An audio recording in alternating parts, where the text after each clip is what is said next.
예, 한 주간 동안 평안하셨습니까? 예. 오늘도 복되고, 이제 이 해도 이제 다음 한 안식일만 남겨놓고 있죠. 예. 오늘도 풍성한 그런 안식일 되시고, 또 예가 마치기 전까지 또 우리의 모든 묵은 것들을 돌이켜 또 새롭게 하셔서 새해에는 또 더 희망차고 더 소망이 풍성한 새해를 맞게 되시기를 바랍니다. 자, 오늘도 계속해서 우리가 연구하던 말씀을 좀 보겠습니다. 오늘은 창세기 43장에 있는 말씀입니다. 43장 8절로 10절에 있는 말씀입니다. 유다가 아비 이스라엘에게 이르되 저 아이를 나와 함께 보내시면 우리가 곧 가리니 그러면 우리와 아버지와 우리 어린 것들이 다 살고 죽지 아니하리이다. 내가 그의 몸을 담보하오리니 아버지께서 내 손에 그를 물으소서. 내가 만일 그를 아버지께 데려다가 아버지 앞에 두지 아니하면 내가 영원히 죄를 지리이다. 우리가 주체하지 아니하였다면 벌써 2번 갔다 왔으리이다. 아멘. 예. 자, 방금 이 말씀 보면 우리의 시대, 우리의 역사에서 성취될 그런 예언적인 문구가 나타나 있어요. 자, 이 시대에 성취될 만한 어떤 말씀이 보이죠? 방금 읽은 말씀 가운데서. 예? 담보. 예. 또요?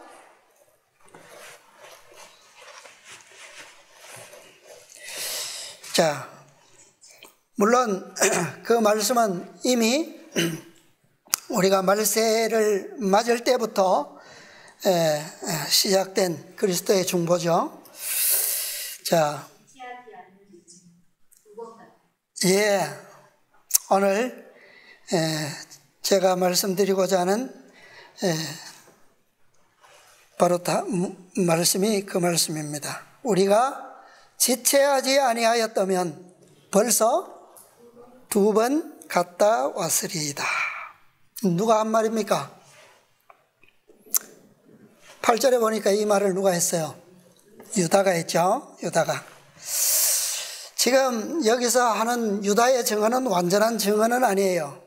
왜냐하면 이 지체하지 않고 베냐민을 데리고 애굽에 내려갔었더라면 2번 갈 필요가 있습니까? 없습니까? 없어요. 네, 그렇죠? 네. 유다의 증언이 의미하는 것은 2번 갔다 오는 것을 의미하는 게 아니고 시간적으로 2번의 기회가 충분히 주어졌다라고 하는 의미예요. 예. 우리는 이 현대교회의 역사를 통해서 바로 이 구절에 대한 더 정확한 의미를 알 수 있습니다. 우리에게 2번의 기회가 주어진 것에 대한 선지자의 정확한 증언을 우리는 가지고 있어요. 그 증언들을 오늘 몇 말씀을 좀 찾아보겠습니다. 자, 먼저 이 2번의 기회 중에 첫 번째 기회가 언제일까요? 자, 왜 베냐민을 데리고 애굽에 내려가지 않으면 안 될 이유가 뭐 때문이에요? 네?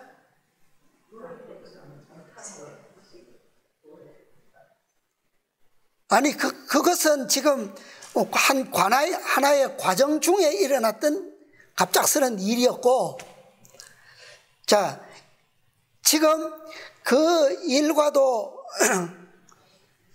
뭐 일도 같이 연결되어 있지만 근본적으로 그들이 애굽에 가야만 하는 이유가 뭐예요? 가지 않으면 굶어 죽게 생겼죠, 그죠? 다 굶어 죽게 생겼어요. 지금 이미 2년째 극심한 기근 때문에 유일하게 양식이 있는 곳이 어디입니까? 애굽 땅이에요. 그런데 그곳에 가서 양식을 사기 위해서는 유일한 조건이 뭐예요? 베냐민을 데리고 가는 겁니다. 예. 그런데 베냐민을 데리고 가면 만약에 이 유다에 이런 정언이 없었더라도 처음부터 베냐민까지 11형제가 다 갔더라면 어땠을까요? 다 갔더라면 정탐으로 몰릴 이유가 없겠죠. 요셉은 다 알지 않습니까? 그죠? 예. 분명히 형제들 중에 막내 베냐민이 있는데 베냐민이 오지 않은 것을 볼 때 요셉은 그것을 뭐 할 필요가 있어요? 확인할 필요가 있었던 겁니다. 그죠? 내 동생 저 막내 베냐민도 나에게 했던 것처럼 저 10형들이 어디 팔거나 아버지를 속이고 어떻게 하지는 않았을까 확인이 필요해요. 자, 그런 기회로서 이제 자, 첫 번째 기회를 보겠습니다. 첫 번째 기회는 베냐민이 가지 않았어요. 10형들만 갔습니다. 그죠? 그러나 그 기회는 어쨌든 뭐예요? 두 번 다시 가지 않고도 살 수 있는 분명한 기회였다라고 하는 겁니다. 그죠? 베냐민을 처음부터 데리고 갔더라면 그런 기회가 될 수 있었다라고 하는 겁니다. 자, 잘 여러 번 들으셨을 듯한 그런 말씀을 읽어드리겠습니다. 이 증언은 1883년도에 처음으로 주어졌어요. 원고 1883년. 이 말씀은 복음전도 695, 696페이지에 기록되어 있습니다. 만일 재림신도들이 이 재림신도들은 언제부터 시작되었습니까? 이 재림신도들은 재림운동 때부터 시작된 거죠. 그죠? 윌리엄 밀러가 재림을 외칠 때부터 재림신도라고 하는 이름이 붙여졌어요. 재림신도들이 1844년의 대실망 후에 셋째 천사의 기별을 받아들이고 성령의 능력으로 그 기별을 세상에 선포하고 그들의 믿음을 굳게 지키고 하나님의 섭리를 따라 길이 열리는 대로 연합하여 나아갔다면, 이 말은 뭐예요? 요한계시록 14장의 표현을, 말씀의 표현을 빌어보면 하나님의 섭리를 따라 길이 열리는 대로 연합하여 나아갔다면 어떤 말씀인 것 같아요? 14장 1, 2, 3절에 어떤 말씀이 있어요? 저들은 어린 양이 어디로 인도하든지 따라가는 자며, 그 말이죠. 나아갔다면 저들은 하나님의 구원을 보게 되었을 것이다. 주님께서는 저들의 노력에 크게 역사하셨을 것이며 사업은 이미 마쳐지고 그리스도께서는 이미 오셔서 당신의 백성들에게 상급을 주셨을 것이다. 그러나 실망 후에 생긴 의심과 불안의 기간 동안에 많은 재림 신도들이 저들의 믿음을 버렸다. 뭐 하는 동안에요? 실망 후에 생긴 무엇으로? 의심과 불안의 이유로 많은 재림 신도들이 믿음을 버렸다. 그들이, 그러니까 이 말씀을 빌어서 우리가 유추해 본다면 저들이 의심과 불안의 기간 동안에라도 저들의 믿음을 버리지 않고 어린 양을 따라갔더라면 뭐 했을 거라는 거예요? 하나님의 구원을 보았을 것이다. 예수님의 재림이 있었을 거라는 거예요. 그죠? 자, 이것이 첫 번째 기회였습니다. 자, 이 말씀은 1888년에 처음으로 증언되었지만 이 말씀은 대쟁투 총서에 확실하게 다시 한번 기록됩니다. 그 말씀을 다 같이 한번 찾아볼게요. 각 시대의 대쟁투 457페이지입니다. 자, 이 각 시대의 대쟁투는 5년 후에 1888년에 책으로 기록됩니다.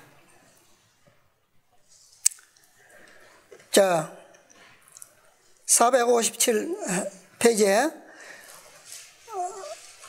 고대 이스라엘의 역사는 재림 신도들의 과거의 경험을 설명해 주는 좋은 신뢰가 된다.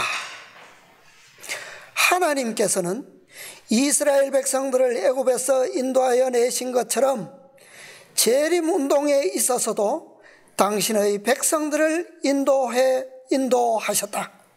자, 우리는 지금 요셉의 생애를 연구하면서 야곱의 생애를 연구하면서 지금 방금 읽은 이 경험을 이 시대에도 뭐 할 수 있다고요? 적용시킬 수 있다는 것을 우리가 이 문맥 전체를 보면 이해할 수가 있습니다.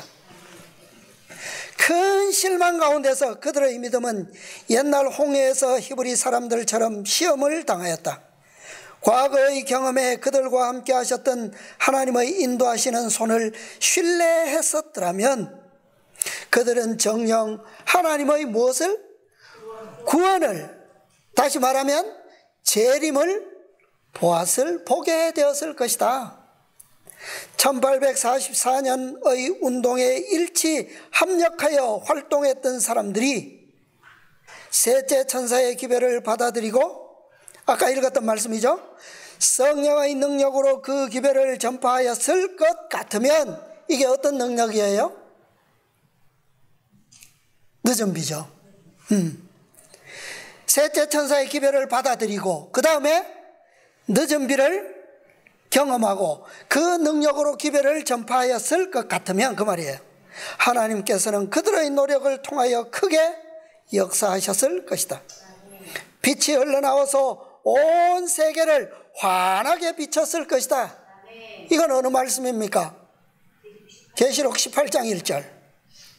그렇게 되었더라면 벌써 여러 해 전에 지상 거민들에게 대한 경고는 끝나고, 이거는요, 경고는 끝나고 이 말씀은 몇 절이에요? 계시록 18장 4절. 마지막 사업은 완성되고 그리스도께서는 당신의 백성을 구속하시러 이 세상에 오셨을 것이다. 이 말씀이 결코 1888년 기별에 대한 증언이 아니에요. 언제 증언이라고요? 어느 때를 말씀하는 거라고요? 1844년 실망 후의 경험을 증언하고 있는 겁니다. 자, 그런데 그 뒤에 어떻게 이 이스라엘 백성들이 광야에서 40년을 돌게 되었는지, 그것이 어떻게 하나님의 뜻이 아니었는지를 현대 이스라엘에서도 실망 후의 경험들을 통해서 똑같이 그렇게 설명하고 있습니다. 자, 그 부분은 좀 생략하고요. 자, 그 다음에 다시 한번 1844년 이후의 경험을 증언으로 교회 증언 8권에서 또 정확하게 기록하셨어요. 자, 이것은 1904년도에 기록하셨는데 이때의 증언도 역시 1844년 이후 기별에 대한, 기별과 경험에 관계된 것을 증언으로 기록하신 겁니다. 그런데 여기에는 똑같은 말씀을 기록하시면서 그 앞에 두 문장을 새롭게 기록하고 있는데 읽어보겠습니다. 8정은 115, 116페이지예요. 우리에게는 과거 시대의 축적된 빛이 비치고 있다. 이스라엘의 망각의 기록은 우리의 계몽을 위하여 간직되어 왔다. 이 시대에는 하나님께서 모든 나라와 족속과 방언에서 한 백성을 당신께로 모으시고자 손을 펴고 계신다. 그러시고 그 다음에 아까 대쟁투와 원고에 기록하셨던 말씀을 다시 반복해서 기록하고 계셔요. 자, 이 기록은 누구를 위해서요? 우리의 계몽을 위해서 과거에 축적된 빛들을 기록하고 있다 그랬어요. 그런데 어떤 목적으로? 나라와 모든 나라와 족속과 방언에서 한 백성. 그가 누굽니까? 이 시대에 말세 마지막 시대의 족속과 방언과 나라에서 모으시는 한 백성, 그들이 누구예요? 14만 4천인들. 그 목적으로 이 기회들을 하나님께서 허락하셨다는 말씀이에요. 네. 자, 두 번째 기회. 유다는 분명히 아버지에게 우리가 지체하지 아니하였다면 몇 번 갔다 왔다고요? 두 번. 두 번째 기회. 두 번째 기회는 우리가 잘 아시는 것처럼 현대 역사에서 1888년의 경험입니다. 자, 이 1888년에 대한 증언이 처음으로 기록된 것은 1892년도예요. 그러니까 1888년 대총회가 지난 4년이 지난 뒤에 이 기록이 주어졌습니다. 대총회 회보 1892년 5월 9일 호주 멜버른에서 기록하셨어요. 나는 존스와 와그너가 여호수아와 갈렙과 같은 처지에 있음을 보았다. 이스라엘 자손들이 기록된 말씀대로 돌로 그 정탐꾼들에게 돌질하였던 것처럼 그대들은 비꼼과 조롬의 돌로 이들 형제들에게 돌을 던졌다. 나는 그대들이 알고 있다고 하는 진리를 계획적으로 거절하였음을 보았는데 이는 그대들의 존엄성에 너무 굴욕적인 것이었기 때문이다. 나는 그대들 가운데 어떤 사람들이 그대들 장막 속에서 이들 두 형제들을 조롱하며 모든 방법으로 놀려대고 있는 것을 보았다. 나는 또한 만일 그대들이 기별을 받아들였더라면 우리는 그 날로부터 2년 후에 하늘 왕국에 있었을 것임을 보았다. 그러나 이제 우리는 광야로 돌아가서 40년 동안 거해야만 한다. 너무 잘 아는 증언이죠. 자, 이 1888년 기회에 대한 증언은 첫 번째 1844년의 증언보다 훨씬 많이 여러 번 반복하셔서 증언하셨습니다. 그 다음에 1892년 후에 1898년도에 또 이때의 경험을 증언하셨어요.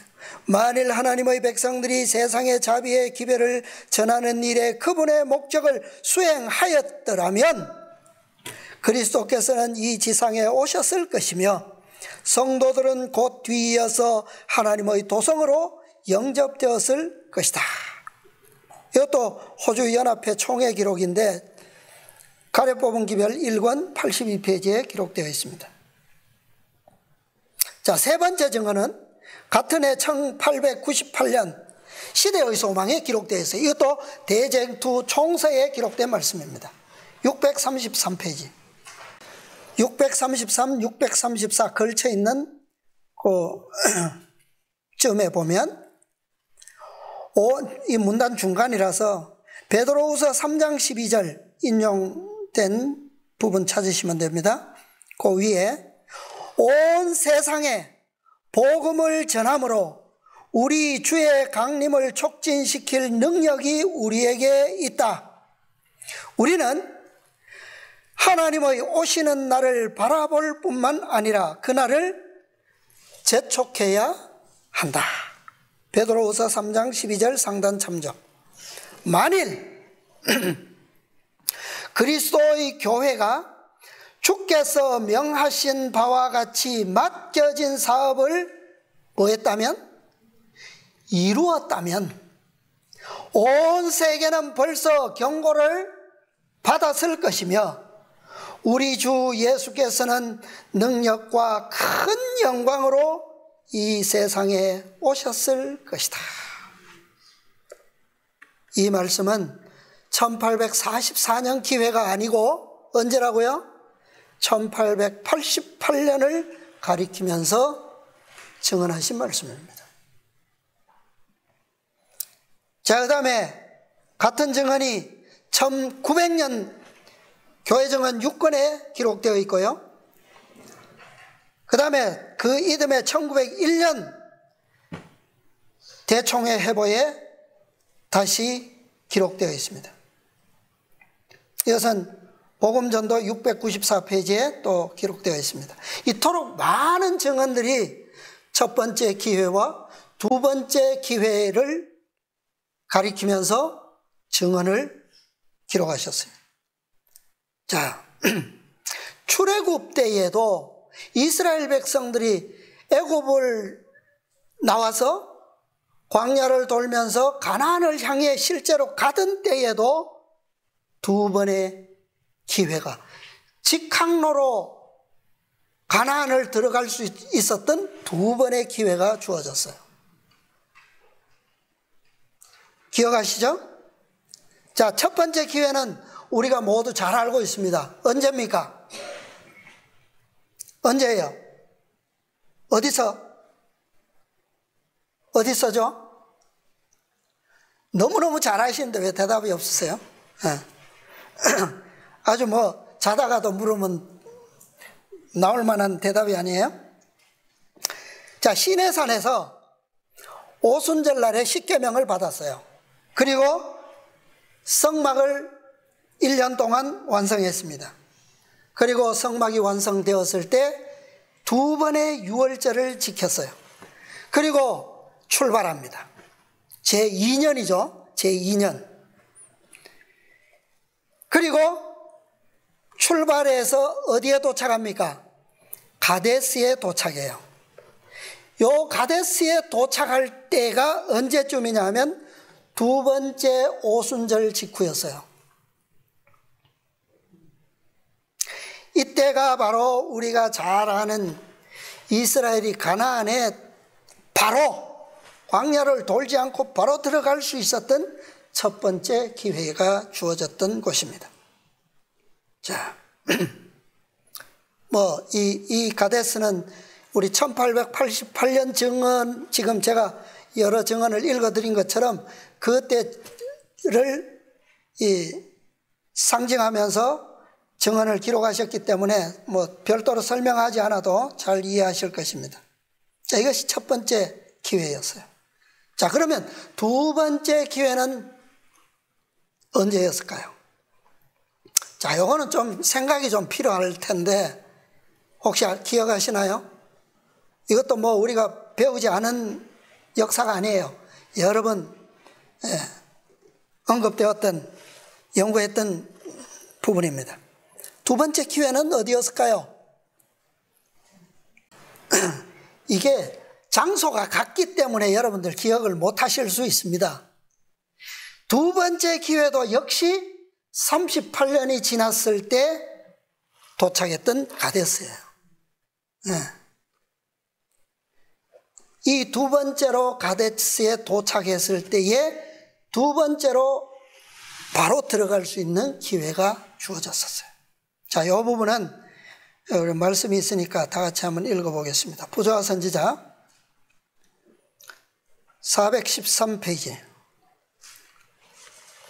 부조화 선지자 413페이지.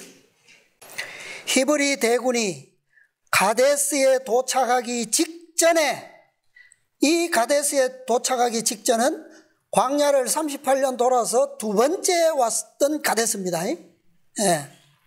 직전에 그처럼 여러 해 동안 그들의 진영 곁에서 솟아나왔던 산 시냇물이 어떻게 되었어요? 끊어지고 말았다. 이는 여호와께서 다시 당신의 백성을 시험하시고자 하심이었다. 자, 오늘 우리 요셉의 경험, 야곱의 경험에서 생애에서 보면 어떤 시험이에요? 뭐가 끊어졌습니까? 양식이 끊어진 것과 같은 시험이에요. 그러니까 양식이 끊어졌을 때 처음 바로 딱 11 형제가 내려갔으면 어떻게 해요? 바로 그냥 양식이 넘치는 곳으로 정착하는 거예요. 그걸 의미하는 거예요. 끊어지고 말았다. 시험하시고자 하심이었다. 여호와께서는 그들이 당신의 섭리를 신뢰할 것인지 아니면 그들의 조상들의 불신을 모방할 것인지 시험하실 것이었다. 그들은 이제 가나안의 산들이 보이는 곳에 이르렀다. 며칠만 여행하면 그들은 약속의 땅의 변경에 도달할 수 있을 것이다. 그들은 에서의 후손에게 속한 에돔에서 과히 멀지 않은 곳에 있었고 가나안으로 가는 길은 에돔을 통해 나 있었다. 모세에게 다음과 같은 지시가 주어졌다. 돌이켜 북으로 나아가라. 너는 또 백성에게 명하여 이르기를 너희는 세일에 거하는 너희 동족 에서의 자손의 지경으로 지날진대 그들이 너희를 두려워하리니 너희는 돈으로 그들에게 양식을 사서 먹으며 돈으로 그들에게서 물을 사서 마시라. 이게 지금 누구의 경험과 같습니까? 야곱의 아들들의 경험과 같죠.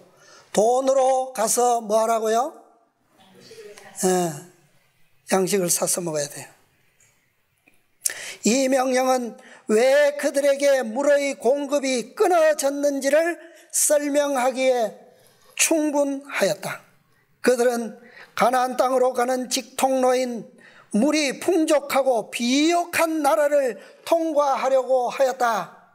자, 이스라엘 백성들이 가나안에 들어가기 위해서는 야곱이 할아버지 아브라함과 아버지 이삭과 자신이 받은 그 3대에 걸쳐서 받은 하나님의 약속이 뭐죠? 이 땅을 너와 내 자손에게 주리라. 그 유업을 성취하기 위해서는 어디를 통과해야 된다고요? 여기에 물이 풍족하고 비옥한 나라를 통과해야지만 갈 수 있다는 거예요. 이스라엘 백성들이 출애굽을 했을 때는 그 곳이 어디고? 에돔 땅이었어요. 그런데 그 이전 시대, 야곱의 시대는 그 땅이 어디라고요? 애굽이라는 거예요. 애굽. 애굽 이외에는 지금 양식이 일체 없습니다. 그죠? 이것을 반드시 통과하는 것이 하나님의 섭리예요. 이것을 통해서 하나님께서 그들을 뭐 하신다고요? 시험하신다고요.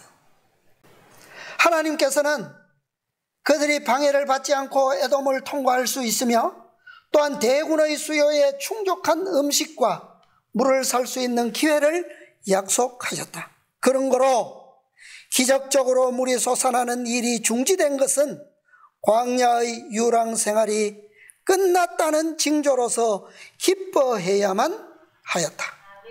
그들이 불신으로 눈멀지 않았더라면 그들은 이 일을 깨달았을 것이다.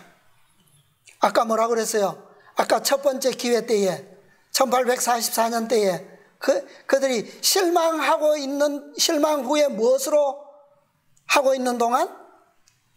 의심과 불안에 젖어 있는 동안 많은 사람들이 어떻게 해요? 다 떠나갔다 그랬죠. 그것처럼 여기도 똑같아요. 자, 그러나 하나님의 언약의 성취의 증거가 되었을 바로 그것이 그들에게 뭐가 되었다고요? 의심과 불평의 원인이 되었다. 백성들은 하나님께서 그들로 가나안을 소유하게 하시리라는 모든 희망을 뭐한 것처럼 포기한 자들처럼 보였다. 그래서 그들은 광야에서 그들이 누렸던 축복들을 극성스럽게 요구하였다. 하나님께서 그들을 가나안에 들어가도록 허락하시기 전에 그들은 하나님의 약속에 대한 신앙을 나타내 보여야 하였다. 물은 그들이 에돔에 도달하기 전에 그쳤다. 이곳에서 그들은 얼마 동안 눈에 보이는 것 대신에 무엇으로? 믿음으로 행할 기회를 가져야 하였다. 그러나 최초의 시련에 그들은 조상들처럼 광포와 망언의 정신을 발휘하였다. 진영에서 물을 갈망하는 소리가 들려오자 그들은 그처럼 오랜 세월 동안 그들의 필요를 공급하신 하나님의 손길을 잊고 하나님께 도움을 구하는 대신에 하나님을 뭐하고? 원망하고 자포자기하여 우리 형제들이 여호와 앞에서 죽을 때에 우리도 죽었다면 좋을 뻔하였도다 고 부르짖었다. 그들은 고라의 반역으로 죽은 자 중에 끼었으면 좋았을 것이라고 했다. 네. 모든 것을 다 포기한 사람들처럼, 희망을 완전히 잃어버린 사람들처럼. 그게 무엇 때문에요? 의심과 불평의 정신 때문에. 그들은 모세와 아론을 대항하여 부르짖었다. 너희가 어찌하여 여호와의 총회를 이 광야로 인도하여 올려서 우리와 우리 짐승으로 다 여기서 죽게 하느냐? 너희가 어찌하여 우리를 애굽에서 나오게 하여 이 악한 곳으로 인도하였느냐? 이곳에는 파종할 곳이 없고 무화과도 없고 포도도 없고 석류도 없고 마실 물도 없도다. 모세와 아론은 성막문으로 가서 땅에 부복하였다. 또다시 여호와의 영광이 나타났으며 모세에게 다음과 같은 지시가 주어졌다. 지팡이를 가지고 내 형 아론과 함께 회중을 모으고 그들의 목전에서 너희는 반석에게 명하여 물을 내라 하라. 내가 그 반석으로 물을 내게 하라. 자, 모세의 손에 뭐가 있었어요? 지팡이가 있었습니다. 그런데 하나님의 명령은 무엇이었습니까? 반석에게 명하여 물을 내라 하라. 자, 모세가 여기서 반석을 몇 번 내리쳤다고요? 2번. 2번 내리친 이 행동이 의미하는 것이 뭘까요? 왜 처음 호렙에서 반석을 칠 때에도 한 번만 쳤고 여기서는 치라고 명하시지 않고 명하여 물을 내라고 하셨는데 모세는 왜 느닷없이 2번 내리쳤을까요?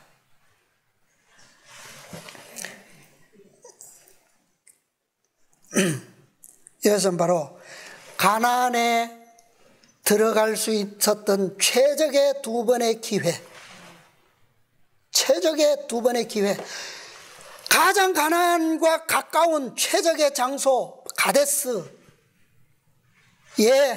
서 있었던 기회를 상징하는 거예요. 그 기회를 다 뭐 했다? 잃어버렸다는 거예요. 상실했다는 의미로서의 2번 선고입니다. 이것은 첫 번째 기회는 1844년 실망 후의 경험, 두 번째는 1888년 기별을 거절한 후에 했을 때의 경험. 이 2번의 경험이 어디에서 일어났다고요? 똑같은 장소 가데스. 현대 이스라엘은요, 똑같은 교회, 재림교회에서 일어난 경험입니다. 이 교회에 주어진 재림의 기회 2번은, 최적의 기회 2번은 뭐 했다고요? 상실됐다는 되고 말았다는 선고입니다. 자, 왜 우리가 이것을 조금 역사적으로 좀 더 생각해 보면 1844년 재림의 기회는 분명히 아까 정언의 말씀에 1844년이 아니고 뭐라고 그랬어요? 1844년 뭐 후? 실망 후라고 돼 있어요. 그죠? 실망 후에 셋째 천사의 기별을 받아들이고 성령의 능력으로 하나님께서 섭리하시는 대로 그 기별을 전파하였더라면 그게 조건이에요. 자, 이 세 가지 조건이 완성되는 시간을 우리가 이해할 필요가 있어요. 1844년에 끝나는 게 아니에요. 그죠? 자, 정확하게 역사적으로 보면 그것은 1849년 이후가 된다는 것을 우리가 알 수가 있어요. 자, 첫 번째, 1844년 실망 후에 안식일 진리가 처음으로 전파되기 시작했습니다.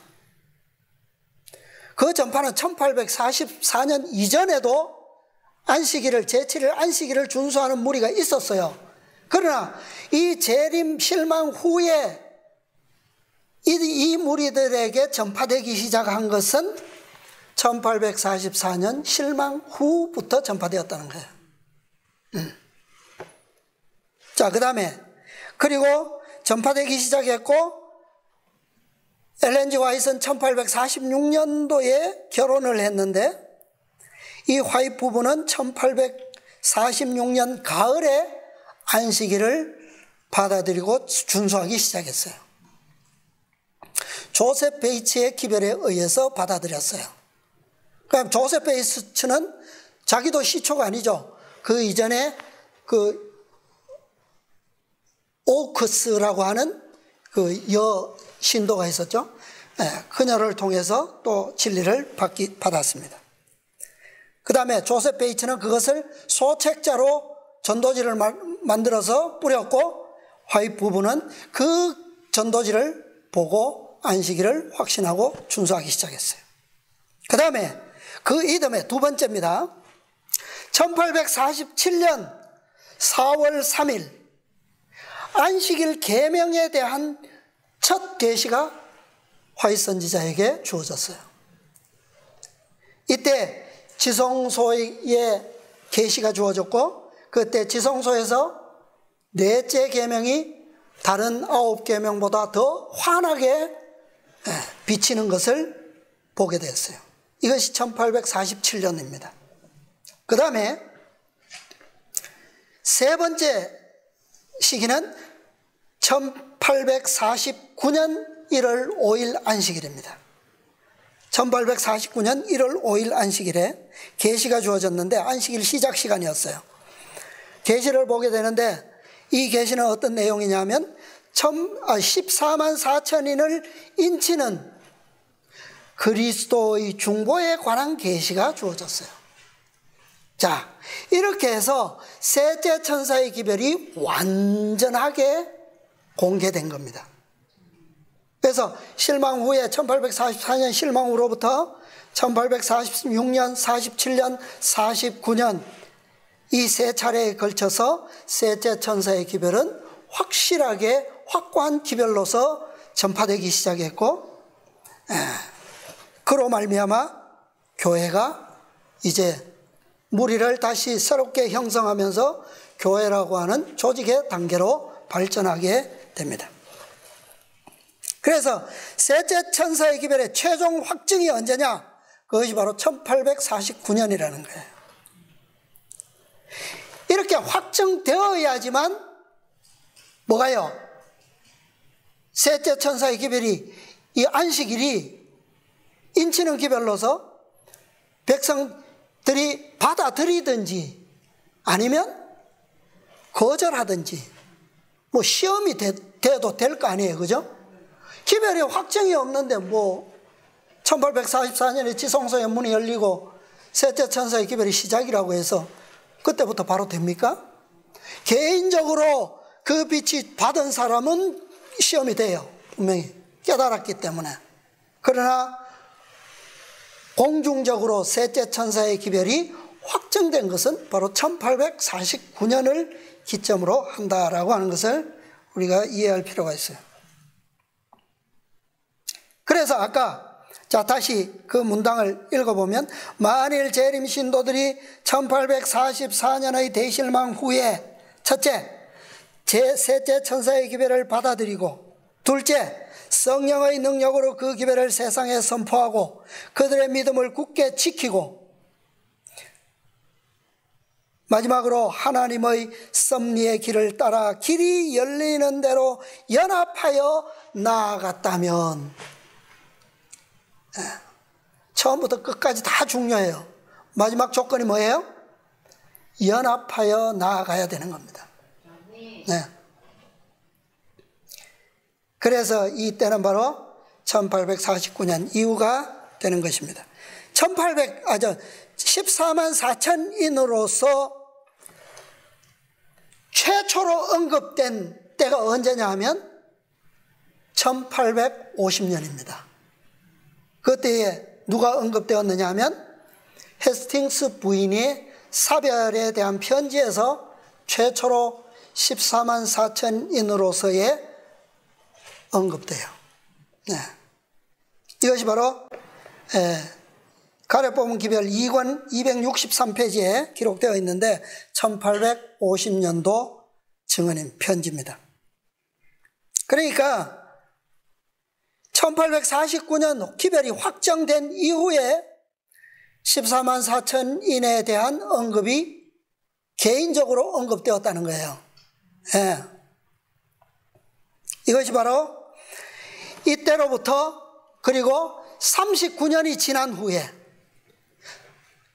1849년으로부터 39년이 지난 후에 그때가 몇 년입니까? 더하기 39.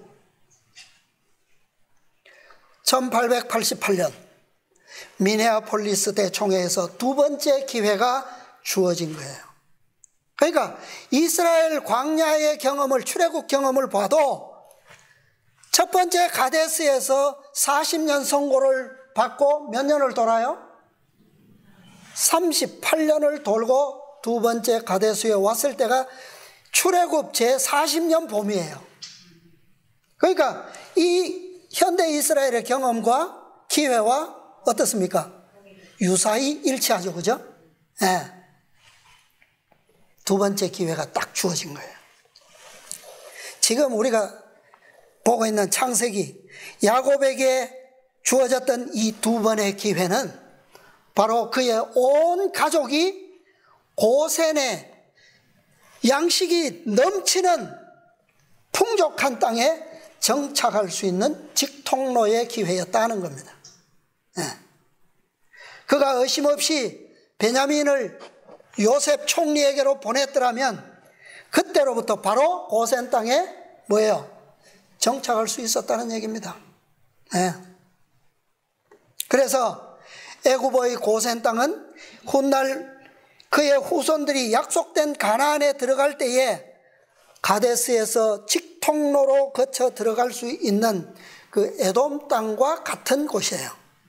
네. 이해가 가시나요? 네. 자, 다시 우리가 상실된 두 번의 기회의 의미를 또 다른 측면에서 좀 생각해 보겠습니다. 자, 첫 번째, 야곱의 10아들들이 애굽에 양식을 사러 갈 때 몇 명이 갔어요? 10명이 갔어요. 부분적인 양식은 샀지만 무엇은 해결되지 않았습니까? 영구적인 해결은 되지 못했죠. 그죠? 만약에 11아들이 갔다면 그곳에는 몇 명의 아들이 모이게 되는 겁니까? 12명의 아들이 연합되는 거예요. 그죠? 그러니까 처음에는 이 사실을 알았어요, 몰랐어요? 몰랐기 때문에 시비가 될래도 될 수가 없었어요, 사실은. 그러나 그곳에 딱 가니까 조건이 붙었어요.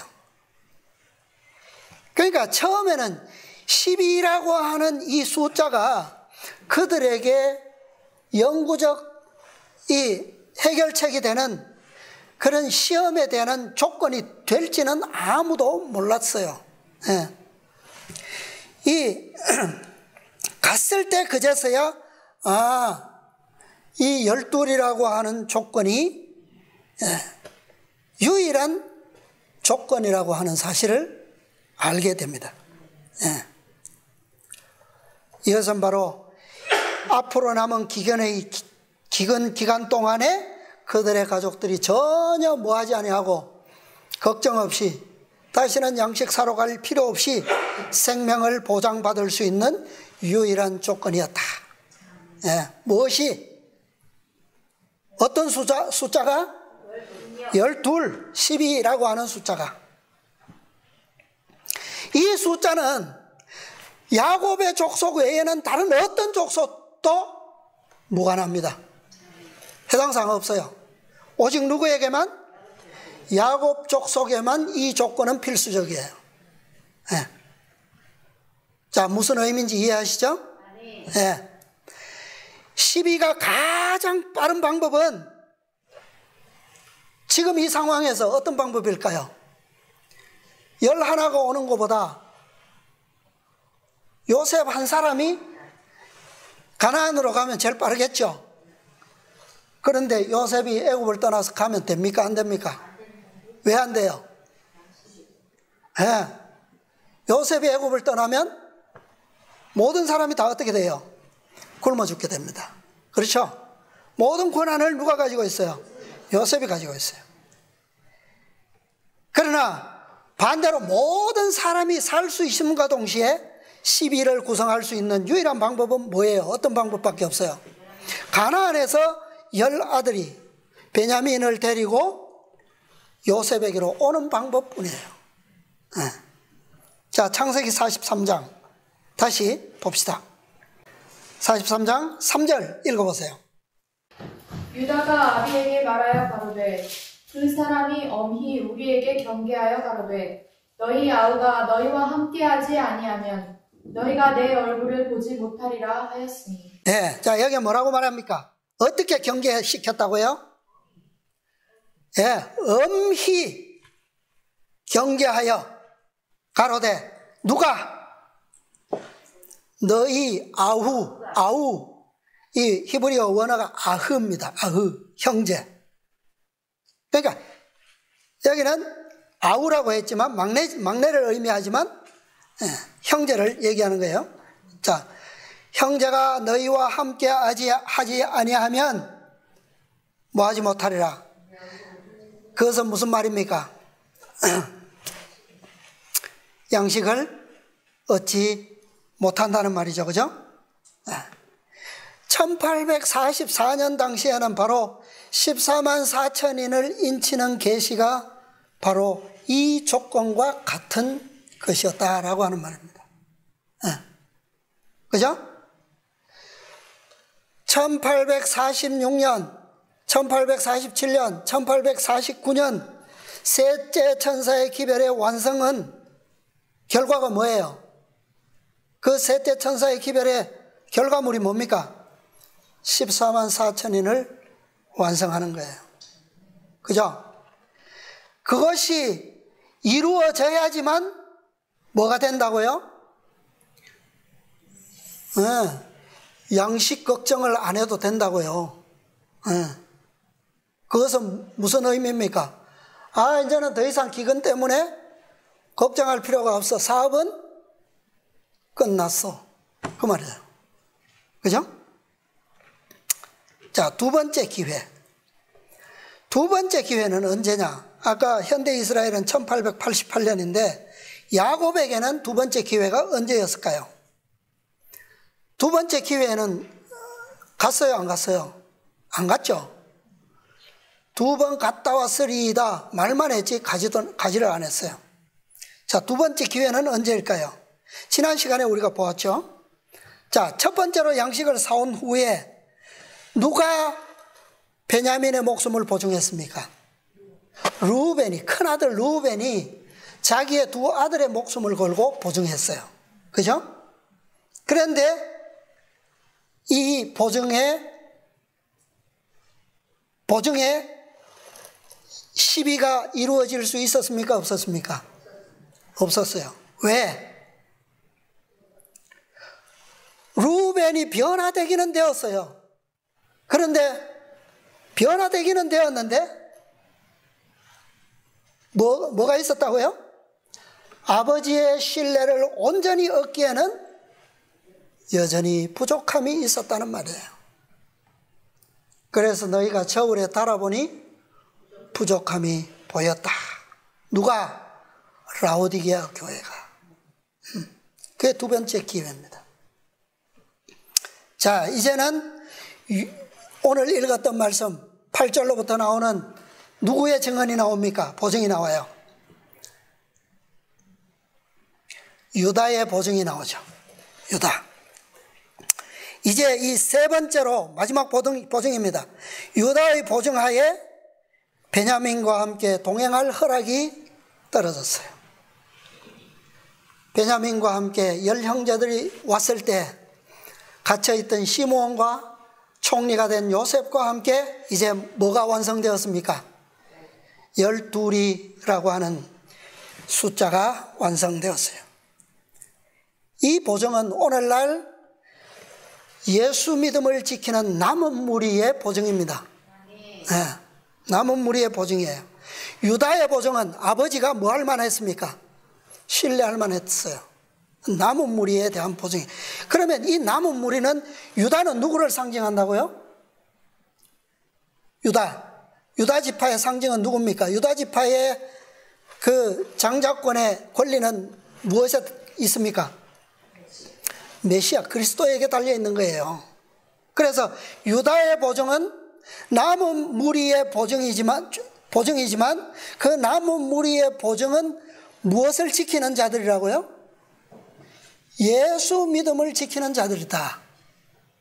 그러므로 이 유다의 보증은 다른 말로 하면 지성소에서 중보하시는 그리스도의 마지막 중보라는 얘기입니다.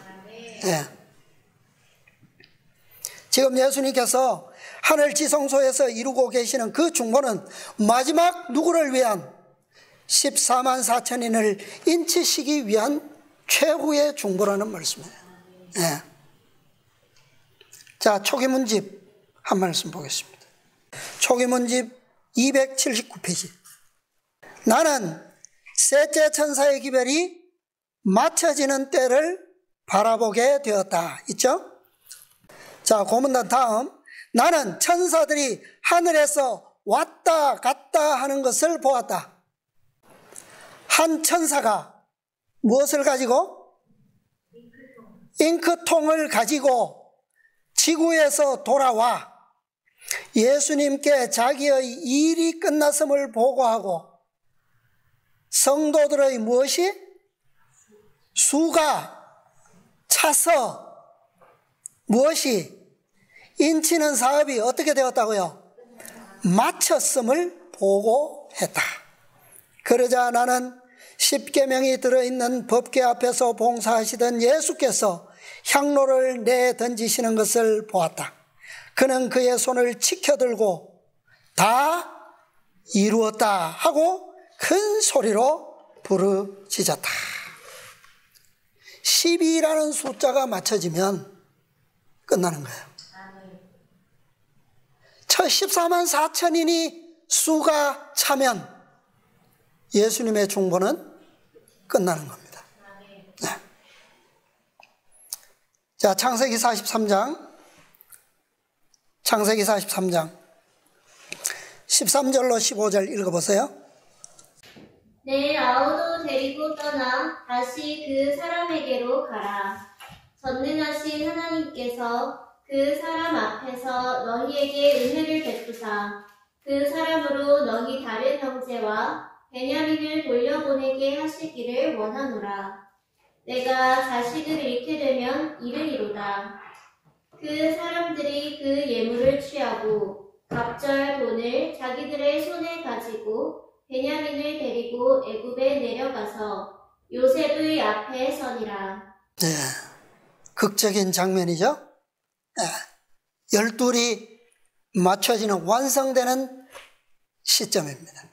그런데 이 12를 완성하기 위해서는 14만 4천인의 수를 마치기 위해서는 지금 14절 15절이 우리에게 필요한 겁니다. 뭐라고요? 야곱이 뭐라고 말하고 있습니까? 내가 자식을 잃게 되면 이르리로다. 이러한 믿음의 결심이 우리에게 있어야만 이 일이 끝날 수가 있어요. 네. 그 다음에 이 형들이 무엇을 가지고 간다고요?